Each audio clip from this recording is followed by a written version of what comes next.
अंतिम संस्कार के बाद आत्मा के साथ क्या होता है? दोस्तों, गरुड़ पुराण में बताया गया है कि मृत्यु के बाद यमलोक से दो यमदूत आत्मा को सिर्फ 24 घंटों के लिए ही अपने साथ ले जाते हैं। इन 24 घंटों में मृतक के परिजन उसके शरीर का अंतिम संस्कार और अन्य कर्म करते हैं, तो वहीं दूसरी तरफ यमलोक में इस दौरान आत्मा को उसके जीवन भर किए गए कर्मों को दिखाया जाता है। इसके बाद यमदूत आत्मा को वापस उसके घर छोड़ देते हैं। उसके बाद 13 दिनों तक आत्मा अपने परिजनों के बीच ही रहती है और 13वीं बीत जाने के बाद फिर से आत्मा यमलोक के लिए रवाना हो जाती है। इसी बीच आत्मा को 3 अलग अलग मार्ग दिखाए जाते हैं। अब इनमें से किस मार्ग पर आत्मा को भेजा जाएगा, ये उसके जीवन में किए गए कर्मों पर निर्भर करता है। जिनमें से जो पहला है वो है अर्ची मार्ग, जो कि देवलोक की यात्रा का मार्ग है।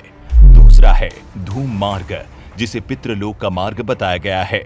और तीसरा एवं आखिरी मार्ग है उत्पत्ति विनाश मार्ग, यानी नर्क की यात्रा का मार्ग। जिनमें से किसी एक में अपने पाप और पुण्य को निश्चित समय तक भोगने के बाद आत्मा को फिर से नया शरीर मिलता है। आपको बता दें कि मृत्यु के बाद जीवात्मा की यात्रा इतनी आसान नहीं होती, क्योंकि इस मार्ग में आत्मा को कई प्रकार की बाधाओं का सामना करना पड़ता है। जिनमें से सबसे खतरनाक है यमलोक के मार्ग में पड़ने वाली वो वैतरणी नदी, जिसके बारे में कहा जाता है कि पुण्य आत्मा इस नदी को बड़ी ही आसानी से पार कर लेती है, लेकिन पापी आत्मा को इस नदी को पार करने के लिए काफी जटिल यातनाओं को झेलना पड़ता है।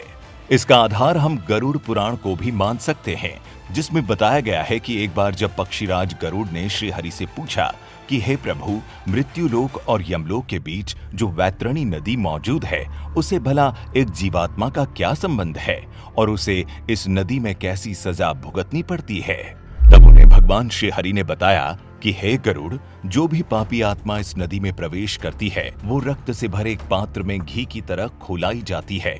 इस नदी का जल कीटाणुओं और वज्र के समान सूंड वाले जीवों से भरा रहता है, और जैसे ही कोई पापी आत्मा उस नदी में प्रवेश करती है, वो नदी अचानक से 12 सूर्य से उत्पन्न होने वाली गर्मी के समान तपने लगती है, और उस महाताप में पापी चिल्लाते हुए करुण विलाप करने लगता है। और जब महाताप उसके बर्दाश्त से बाहर चला जाता है, तब वो दुरात्मा उस भयंकर रक्त रूपी जल में डुबकी लगाने लगती है। तो आप जानते हैं कि जिन लोगों ने अपने जीवन में पाप किए होते हैं उन्हें नरक भेजा जाता है, वहीं जो अच्छे कर्म करते हैं उन्हें स्वर्ग मिलता है। यहाँ तक कि जो आत्माएं स्वर्ग की हकदार बनती है, उन्हें यमराज स्वयं अपने भवन से स्वर्ग के द्वार तक छोड़ने जाते हैं। यहाँ अप्सराएं उनका स्वागत करती है। वहीं जो लोग सिर्फ अपने बारे में सोचते हैं और जिन्होंने अपने पूरे जीवन काल में किसी दूसरे का हित नहीं किया होता, उन्हें नर्क में स्थान मिलता है। बता दें कि गरुड़ पुराण में अलग अलग नरकों का जिक्र भी किया गया है, जहां मृत आत्मा को पापों की सजा मिलती है। जिसमें सबसे रोमांचक बात तो ये है कि गरुड़ पुराण में अंधात्मत श्रम नर्क के बारे में भी जिक्र किया गया है। ये नर्क केवल उन्हीं पति पत्नियों की आत्माओं के लिए है जो अपने साथी को केवल लाभ या उपभोग की एक वस्तु समझते हैं। इस नर्क में ऐसी ही आत्माओं को मारा जाता है।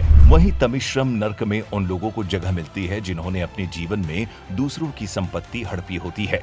यहाँ उन्हें तब तक मारा जाता है जब तक कि वे बेहोश न हो जाए।